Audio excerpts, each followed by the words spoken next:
is not firewood yet. They try to remember. It's still late. Kids, would you like to hear a story? Yes, please. Yes. Well, I'm going to tell you one about Pip the Straw Bat. Pip is a young straw bat, and if you're lucky, you can see him emerging in the early hours of the evening, as this is the time that Pip likes to find his dinner. You can watch him flying acrobatically around the castle and cave to catch his food. His favourite dinner is a platter of nasty bugs that like to bite our flesh and eat our blood, such as midges and mosquitoes. However, the balmy summer evenings have been rare this year, and now the days are getting shorter, and the weather is getting colder and wetter. And poor Pip is finding it harder to find the yummy insects he likes. Every night that Pip goes out to find his food, he finds less and less insects to eat. This leaves Pip in a very tricky situation. Flying, you see, takes a lot of energy, and if you've ever run around playing sports, or you will know how tiring and hungry you feel afterwards. Imagine if you can get enough food to give you the energy to do these things. Pip needs to be able to fly to catch his dinner, but as the weather gets colder and the insects disappear, he can't catch enough of them to give him the energy to fly. Pip will face this challenge every winter.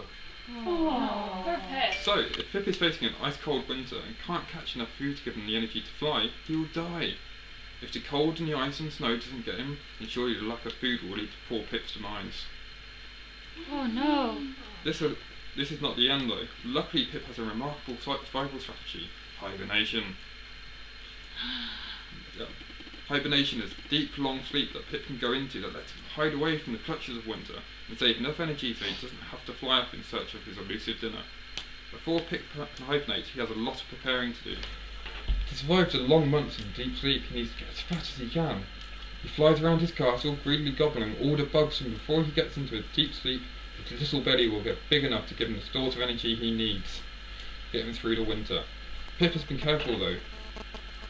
He is very small and his wings aren't very strong. If he gets too fat, he won't be able to fly. Now Pip has got himself as fat as he can now decide on the perfect place to sleep for the next 4 months, his hibernaculum. Some bats like to swarm together and find big hibernaculums, where they can spend the winter with each other, especially the youngsters. Pip is a straw bat, and he likes to do things his own way. Unlike his batty cousins, Pip will spend the winter alone, or with a very small group of his closest friends. The large swarms of straw bats that spend their time together during the summertime vanish. Where they all go is a mystery. Pip is very secretive where he wants to be. If we look for Pip in the winter, we might find Pip and his closest friend hiding in chimneys, bothering the local forestry commissioners by hiding in their ticket offices, or tucked up in tiny crevices. Pip really likes it to be cold and sheltered where he hibernates, as it helps him stay asleep. But he also likes there to be some moisture around, so if he wakes up, he can have a little drink.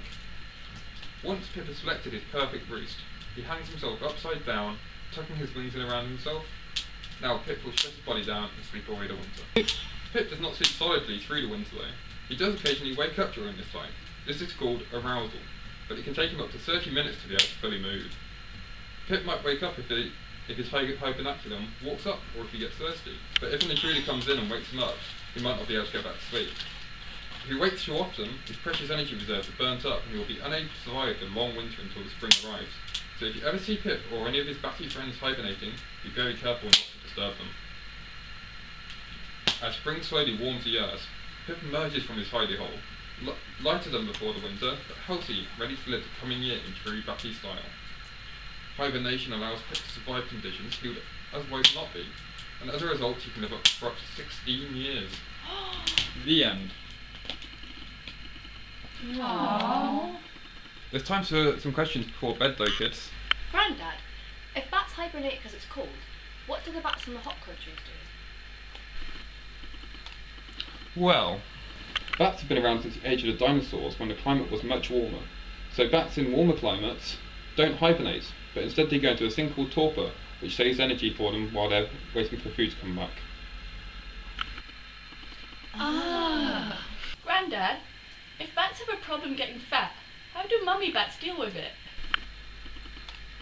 Well, they only have one baby at a time, which means that they don't get weighed down too much. And because they hibernate, it allows them to live longer, so they have just as many babies as other animals which have more than one at a time.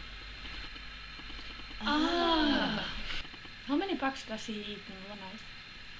Almost as many biscuits as Sarah can eat. Well, he can eat up to 3,000 bugs a night, catching them with his tail and wingtips. Ah. Grandad, how big's Pip? Well, Pip is about the same size as the end of your thumb, and can weigh anywhere between 2 and 8 grams.